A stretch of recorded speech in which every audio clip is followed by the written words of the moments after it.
To find the link between ancient yoga and modern science, we have to travel back thousands of years ago to the time of ancient yogis in the Indus River Valley civilization.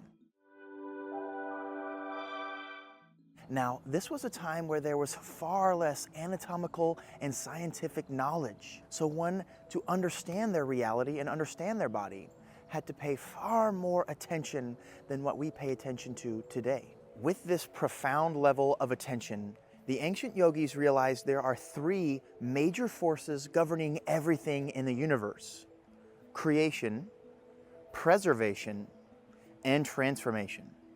These three forces were personified by the ancient yogis and Hindus.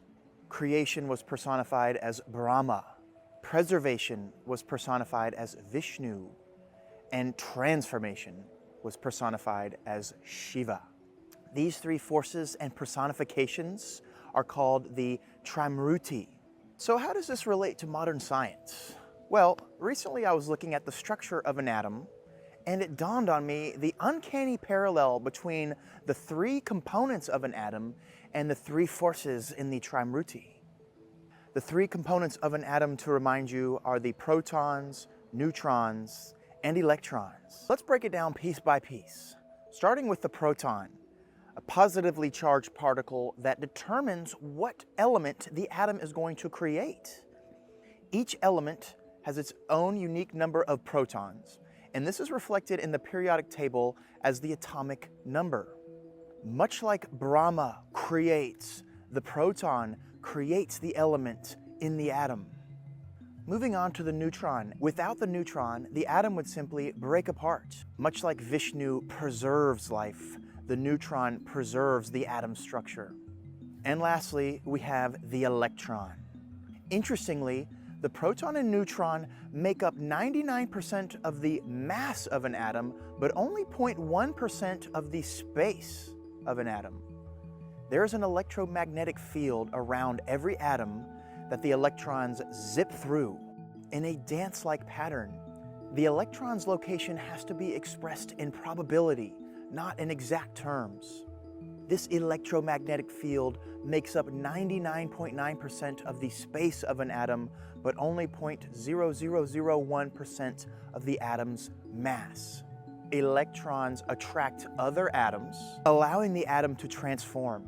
This is much like the dimension, the force of Shiva. Shiva is often depicted dancing. The dance of Shiva is revered to animate all of life. And when you look at the electron's patterns, these are like dance moves. I mean, what is forcing the electron to move? It is a force, and it is moving in a symmetrical, dance-like pattern. And here's where it gets even more mind-blowing. When we look at one of physics' most fundamental laws, the law of conservation of energy, which states nothing can be truly destroyed, but rather transformed, we can see a direct parallel to an ancient yogic teaching, which states that life is not static. It's in a constant state of creation, maintenance, and transformation. And when we look at this on the atomic level, it holds true. In fact, every year, 98% of the atoms that make up your body are replaced. Meaning, just a year ago, 98% of your body wasn't what it is right now. And to take this even further, let's look at the age of atoms. Most of the atoms in our body right now were created at the origin of the universe, which science states was around 13.7 billion years ago. Feel old yet?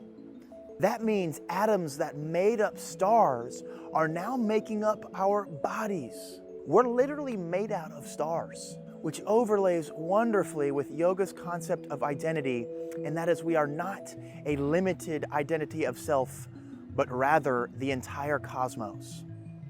Yogis dissolve their boundaries of self and absorb the entire cosmos. So, how can we incorporate this ancient profoundness of experience into a modern-day yoga practice? Well, let's look at the 8 limbs of yoga to find out how. The classical yoga path is divided into 8 limbs. Asanas or yoga poses are just the 3rd limb. The sixth limb, focused concentration, or dharana, is where we find our answer. Even without all of the anatomical and scientific knowledge we possess today, our bodies come equipped with the faculties of attention that allow us to feel the fundamental forces that govern the universe. This is exactly the ancient yogis' reality. Just imagine if you could heighten your attention so much that you were able to directly experience these three amazing forces. This is the reality of a yogi. And why I'm making this video is in the hopes of inspiring you to get a little more curious about a yoga practice. And I'm also making this to learn myself and deepen my own practice. So with that, I will see you in the next video.